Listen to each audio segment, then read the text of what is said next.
The Batman Arkham games mean a lot to me personally. Batman Arkham City is my favourite video game ever made.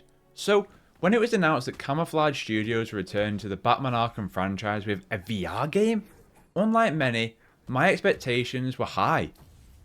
The Batman Arkham franchise to many is the definitive version of Batman.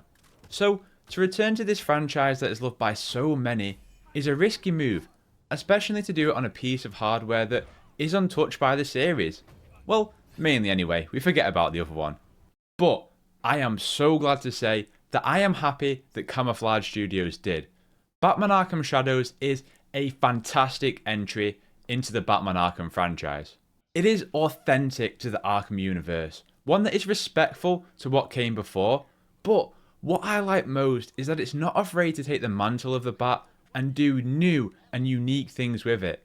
Not just in the change of perspective of translating a third-person action game into a first-person VR experience, but also in its storytelling. It tells a very character-driven Batman story, one that is very different from those that we've already had in the way that it tells it.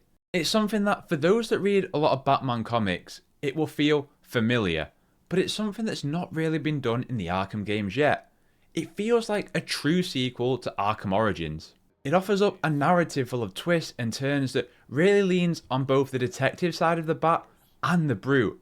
It somehow pulls off the translation of free-flow combat from third person into VR that eventually just excels.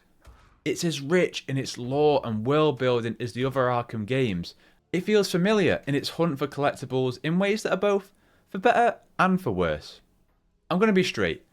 If this game wasn't VR, it would not be this good. That's not because I love VR. In fact, I prefer playing regular games, but this notion that it should have been a console game, it doesn't sit right with me. This game thrives because of what it is and who it's made by. Unfortunately, my playthrough was plagued with bugs, both minor and major, including one that eventually halted my progress with a game-breaking bug.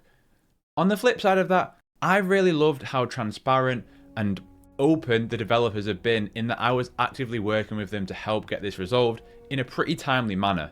But at launch, you should be warned that it is coming in quite hot. The thing is, you can't bug fix your way out of a bad game. But thankfully, Arkham Shadows is not that. It is fantastic, but most importantly, it is fun, and it actually captures the feeling of being Batman. Batman Arkham Shadows stands tall amongst the games that came before, and it is a game worthy of the Arkham name and legacy.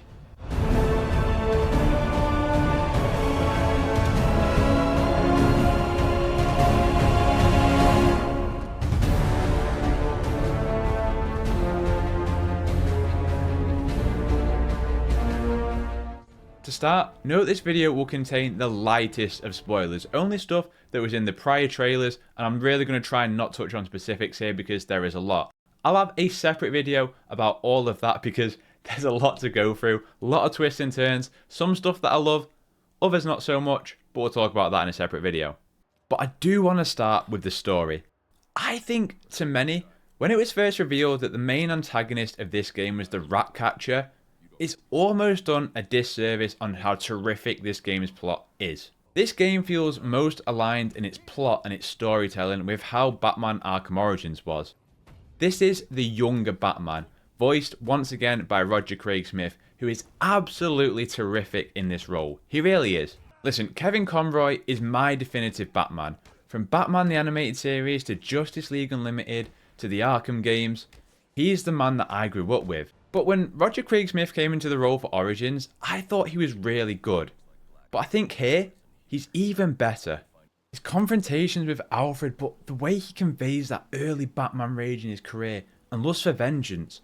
There are some terrific moments early on that really drive home what stages Batman is at in terms of figuring out what he needs to be. There was a moment where, I just finished this section in the game, where Batman goes through this like rage-induced moment, and he's just holding this enemy down, and he's just wailing down on him. And I just remember, I looked back up, and there's this little gap between the bottom of the quest, and obviously what you can see out. And I looked kind of up, and I could see myself in the mirror, and in that moment, like, I genuinely got so immersed in the game, that I was just like, channeling my inner Robert Pattinson and just wailing down on some thug. And in that moment, I was like, this fucking rules. And I know that might sound a little bit cringy, but I don't know, man. I've never been so immersed and engrossed in a VR game. Again, I'm going to keep the story light, even though it is a very story-heavy game, because they do things, like I alluded to, in a different way to what's come before. Something that's come repeatedly in the comics, but it hasn't happened in the Arkham games yet.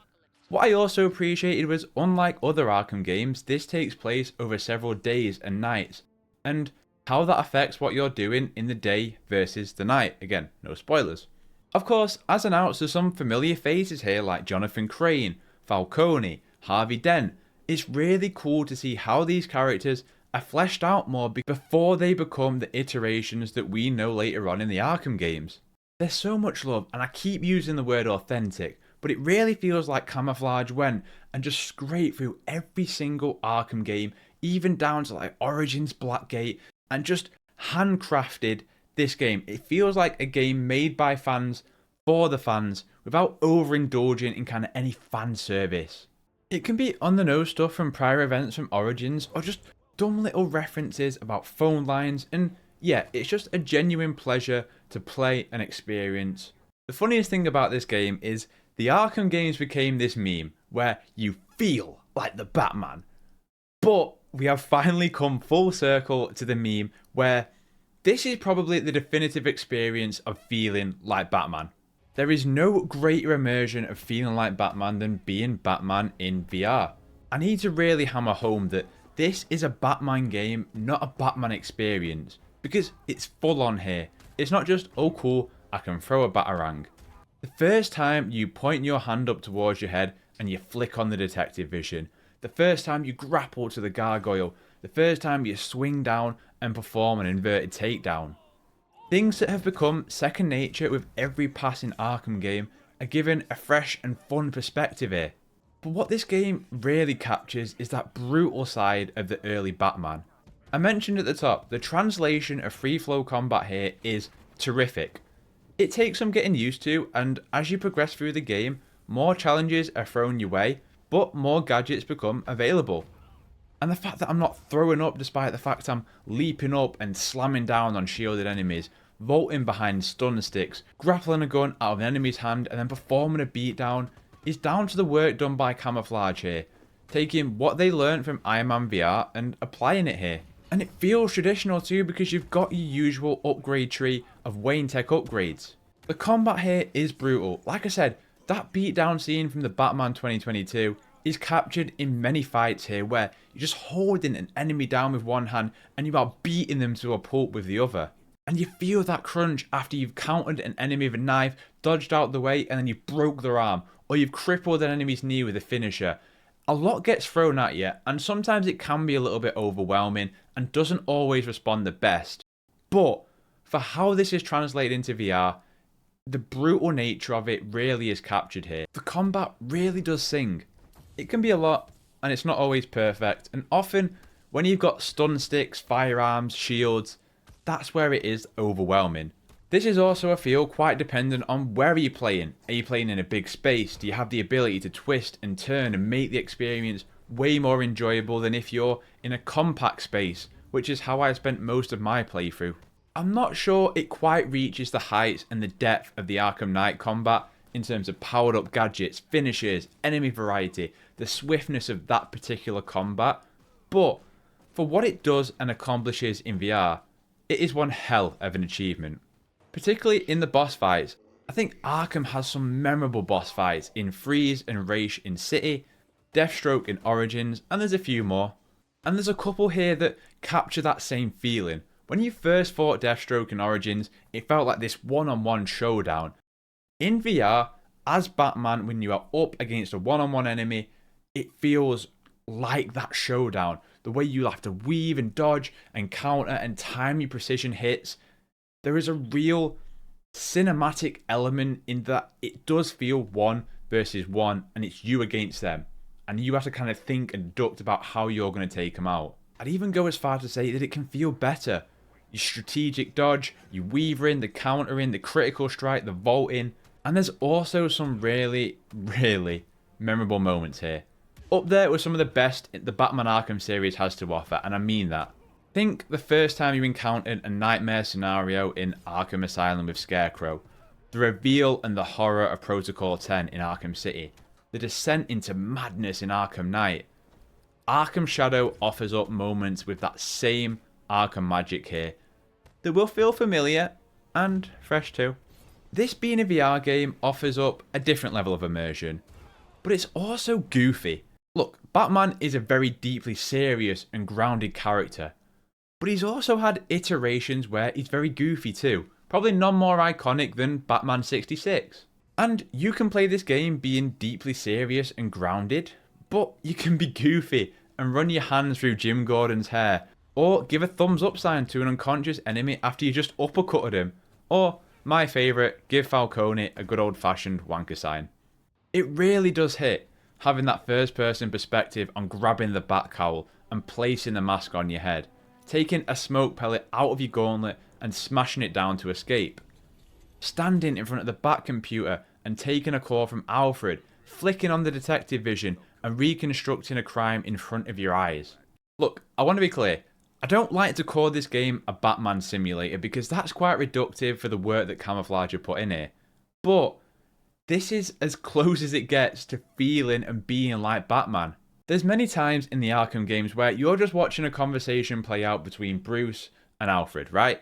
But here, as you're the one in the cowl, it feels like Alfred is talking directly to you as the player. Whereas I don't know if you get that same sense in the other Arkham games.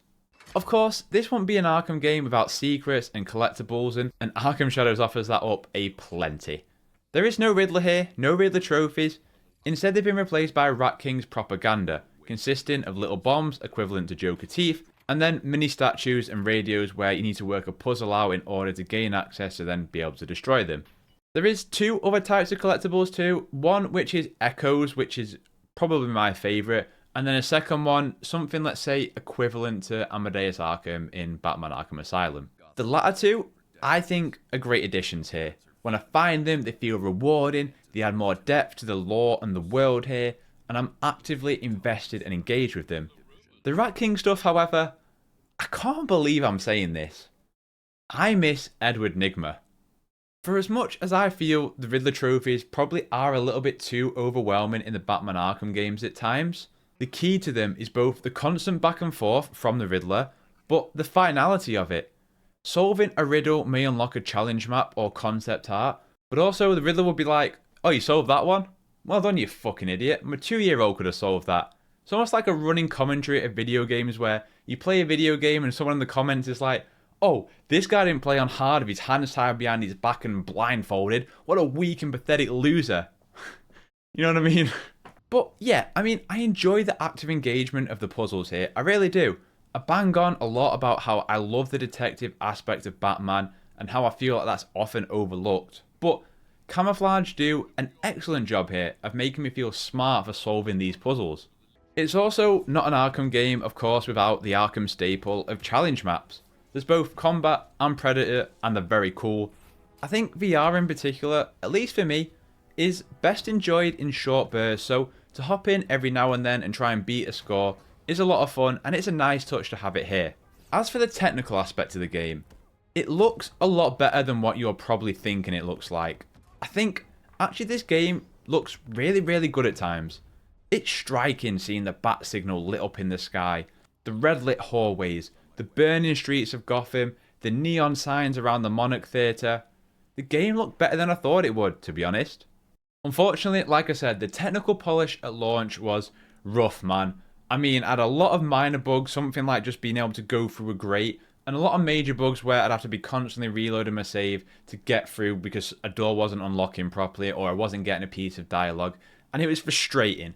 And that all led to a game-breaking bug that I had to wait for a patch to fix. But again, I also appreciate the transparency and the openness of the devs, and it's something that I love to see and encourage, but unfortunately, with the way the internet is at times, that can be abused by people with the wrong intentions.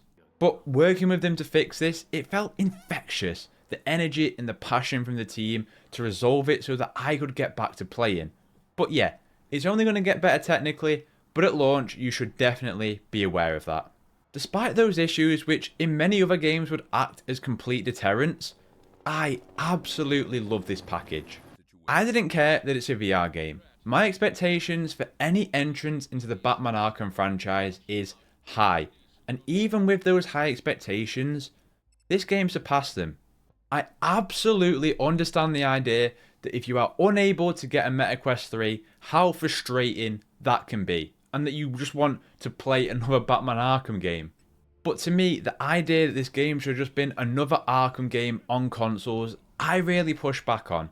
There are other teams that can go out and still do that, but this game offers up an experience that the others can't, and it should be respected and admired and lauded for that. Is it worth your 300 quid to go out and get a MetaQuest 3 or 3S and play Batman Arkham Shadow? That for me is something that I don't think I'm ever, or nor is anybody equipped to answer that. Value is perceived differently by everybody. But as far as killer VR apps go, this is the best VR game I've ever played. Above Beat Saber, above Half-Life Alyx, it is the most immersed and had the most enjoyment out of it. I really can say that. Am I biased as a lifelong Arkham fan? Absolutely. But if you have the means and you are able to experience this, you absolutely should, whether that's now or some point in the future. It felt like an insane task to match free flow combat with the same visceral brutality and swiftness, and for the most of that, they did.